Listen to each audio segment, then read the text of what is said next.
Delightful viewers, welcome to today's program on the histories and traditions of the Rosicrucian Order. I'm Chancy from the inspiring land of China.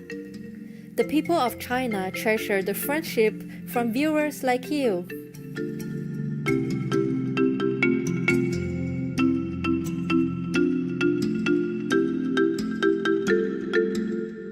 Today, we're honored to have Dr. Hugh McCague, a noble sharer of the sacred knowledge from AMORC, the ancient and mystical order Rosae Crucis, to join us in this program and shed some light on the ancient wisdom that is still unknown to some of us.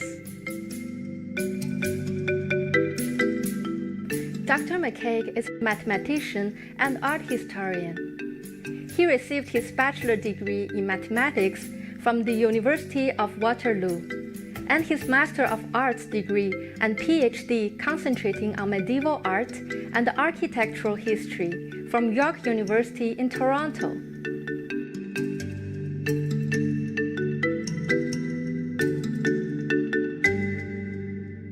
Dr. McCague works as a statistician at York University. His research and publications have concentrated on the interrelationships and underlying unity of art, mathematics, and the sacred. He recently received the Trevor Evans Award from the Mathematical Association of America for an article on this topic. Dr. McCague has been active as a student, officer, and presenter in the Rosicrucian Order, AMORC, and the traditional Martinis Order, TMO, for many years.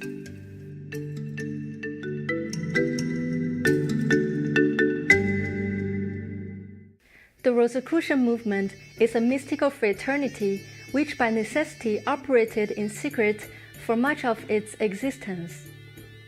It claims that its roots originated in ancient Egypt, from the time of Pharaoh Thutmose III, who organized the first esoteric school of initiates, founded upon principles similar to those perpetuated today.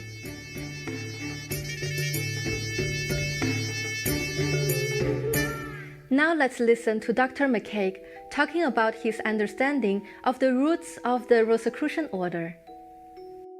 Now, there's a traditional history which goes back into antiquity, back at least to 1350 BC with the Pharaoh Akhenaten in ancient Egypt.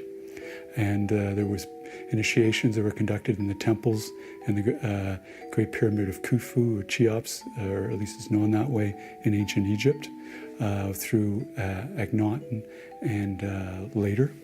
There was what's called the mystery schools of ancient Egypt. We see ourselves as a traditional lineage going back to of initiating people into a deeper understanding of life. Someone used the term gnosis, or the hidden truth.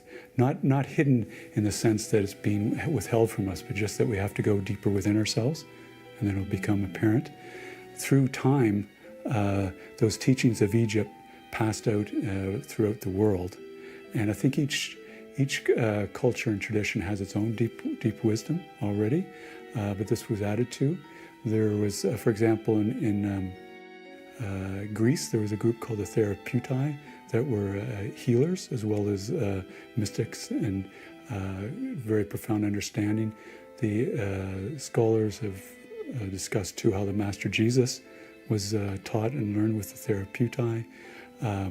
There's also the group called the Essenes, that were continuations of the Therapeutai, which actually the Master Jesus is specifically associated with. There's various traditions that you'll find over the centuries.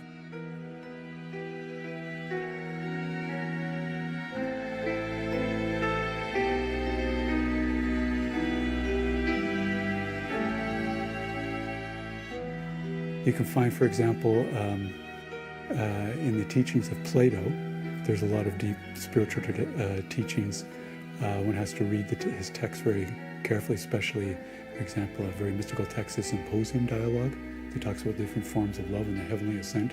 But Plato, a substantial part of his spiritual teachings was from a trip that he made to the mystery schools in Egypt to learn, just as Pythagoras had made before him the study there. Then they come back and they can help in their own lands for promulgate their teachings.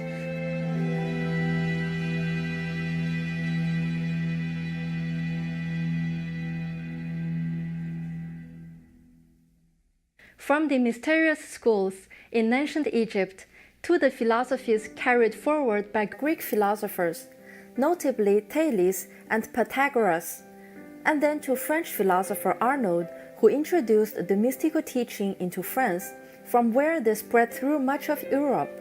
It flourishes underground as the invisible college. The purpose of mysticism is that union with God or union with higher consciousness.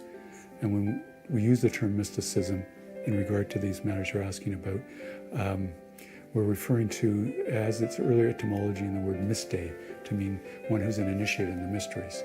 But mysticism, the art and science of love, the direct experience of reality, no intermediary, we go direct.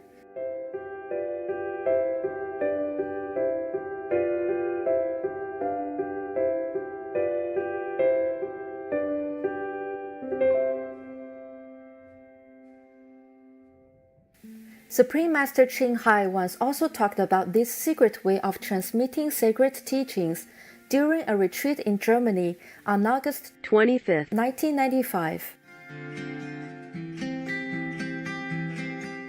Similarly, in the old time, very difficult to practice this kind of spiritual openly because it is the power of God, it's a real power. If you practice any kind, you go to the church, you go to the temple, nobody bother, really. But as soon as you connect with the real power, the king of Maya, the king of devil, begin to irritate you, to want to chase you, persecute you, make trouble for you, test your faith and endurance.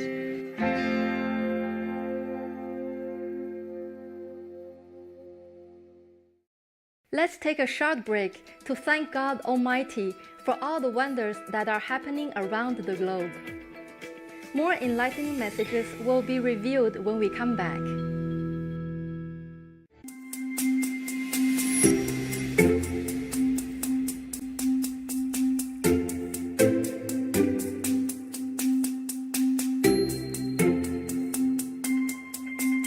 Welcome back, friendly viewers. We are going to continue our discussion with Dr. McCague on the traditions of the Rosicrucian order. Nowadays, thanks to God's loving grace, many secret methods and teachings are brought to the doorstep of the general public. It has never been easier for sincere seekers for spiritual knowledge and awakening to fulfill their longings.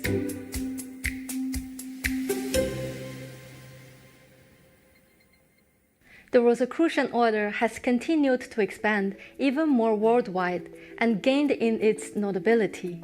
But only sincere students are considered worthy of being adopted into these mysteries in the form of initiation. The Rosicrucian tradition is very, very practical, the emphasis on mastery of life. So the order's continued, it's expanded even more worldwide now, and it's well known. It's easy to look up on the World Wide Web through rosicrucian.org, or for multiple languages of the world, amwork.org.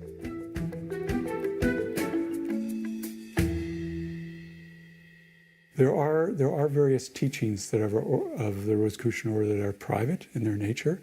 However, they can be mentioned to people if they seem ready and prepared for it. And many of these are things that are known through other spiritual traditions. But the person has to be ready for them to appreciate them. There's many things that can be done that many would find surprising or impossible.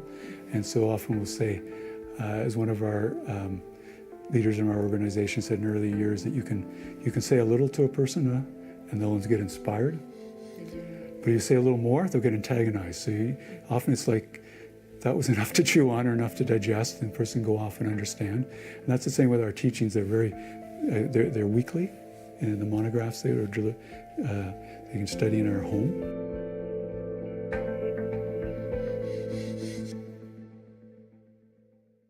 So many people will say, well, to become a student of the Rosicrucian order, there's an application, you have to state why you're becoming a member. But we're just looking for someone who's a sincere seeker. The order doesn't try to convert people. It's something the person has to be serious and they want to make a long-term commitment to. However, they can drop out at any time and no one will call on them. In general, it says that one quite astute Rosae Crucis once mentioned that those who are excluded exclude themselves. It's really for those who are inclined and have the integrity and are ready. But there's many paths to the mountaintop. There's many ways one can go. The symbol of the Rosicrucians is that of a rosy cross, where the cross represents the human body, while the rose represents the individual's unfolding consciousness. In earlier centuries in France, the order was referred to as the Rose Croix. Dr. McCague reveals to us some of the deep meanings of the Rose Croix. Rose Croix is also referred to as an enlightened state. For the Rosicrucians, the one who's a Rose Croix is one who's an enlightened master, enlightened being. But the Rose Cross can also refer to the organization. It can refer to this beautiful symbol of the rose with the cross at the center. It's not a religious symbol. So the cross, when two things meet, it's like there's two polarities.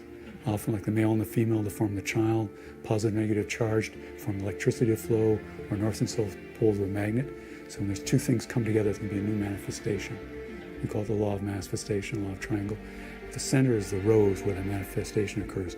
The rose somewhat is akin to the lotus in the east, in that as the rose unfolds, it's like in our heart, we're growing and maturing, we're becoming fully a human being. In a certain sense, one becomes more godlike, not in self-aggrandizement in terms of one's full maturity.